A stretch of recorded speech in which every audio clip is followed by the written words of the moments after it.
national hero, Dr. Jose P. Rizal. It's our pleasure to have you, sir, and to be interviewed. The first question, sir, is, we've known that you had bad experience with the Spaniard generals and the Guardia Civils in the past. What is your reaction about the continuously killing and the police brutality happening in our country? I am grieved by what is occurring in our nation today. Many innocent Filipinos are being killed as a result of those who are there for possession and power, and they have to forgotten that they should be the ones to offer protection, security, and safety to our countrymen. We Filipinos must band together to put an end in the inequitable treatment we are. The second question is, in the quotation of yours, ang kabataan ang pag-asa ng bayan. Do you think that the youth nowadays are worthy to be called the hope of our nation? Yes, I still believe, because today's youth are more conscious of what is going on in our reality. They are more transparent by the current scenario. Many young people are sharing their thoughts and opinions on social media, and it's encouraging to say that they care about our fellow Filipinos who are being affected by government decisions. Youth are becoming more brave and aware of their.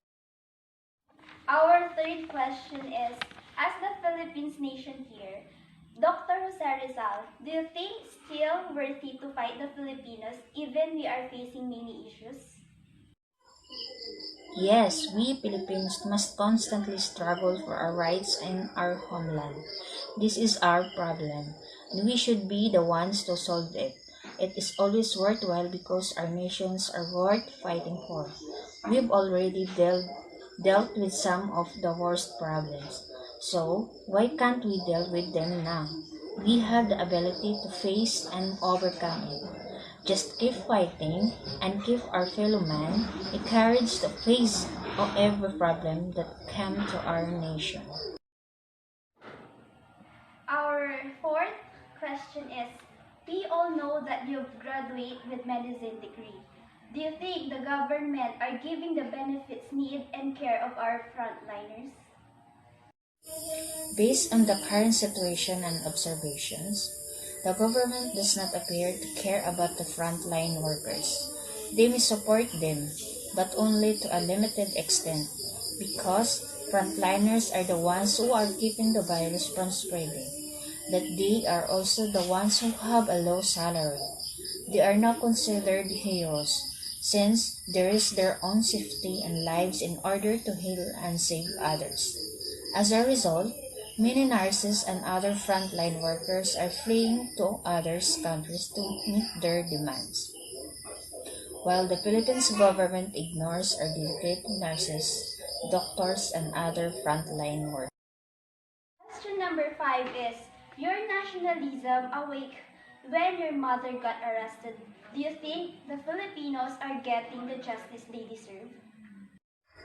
The Philippines justice system is unjust, as it does not provide equal justice to all Filipinos. Some peoples are abusing their position of power and influence to exert control over the court system.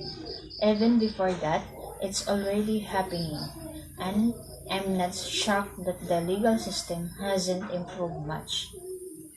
Many Filipinos does not receive the justice and rights that they deserve, and we should begin to revamp our justice system. We should start carefully selecting who we elect so that we can have a fair and effective justice system in the. In the book you've made, The Noli Me Tangere, there's a part of it where Crisostomo Ibarra tired to build a school and been declined and accused of rebellion. Do you think education system? Many schools here in the Philippines produce good quality education and are truly dedicated to improving and helping students to their best in academics. But many schools here in the Philippines also have a rationing system, especially now that the pandemic has hit. Many schools are pressuring students on school activity. The school system in the Philippines is in the worst shape it has ever been because The Philippines has so high educational requirements that students are sometimes under too much pressure to fulfill their. In times like this, do you think being resilient is always the answer? Yes, being resilient is the key to having the fortitude to face our challenges. We will never be competent to our country if we do not become resilient. We must always be bold to attempt new things. For our last question is, it's someone who has intense love for our country. Do you think Filipinos these days are showing their love and patriotism for our country? If yes, state one example. And if it's no, give one example too. I can say yes, considering Filipinos are naturally patriotic. And one example is this is when we represent our country in international competitions, such as boxing, pageantry, and many others, where a large number of Filipinos cheer for our representatives.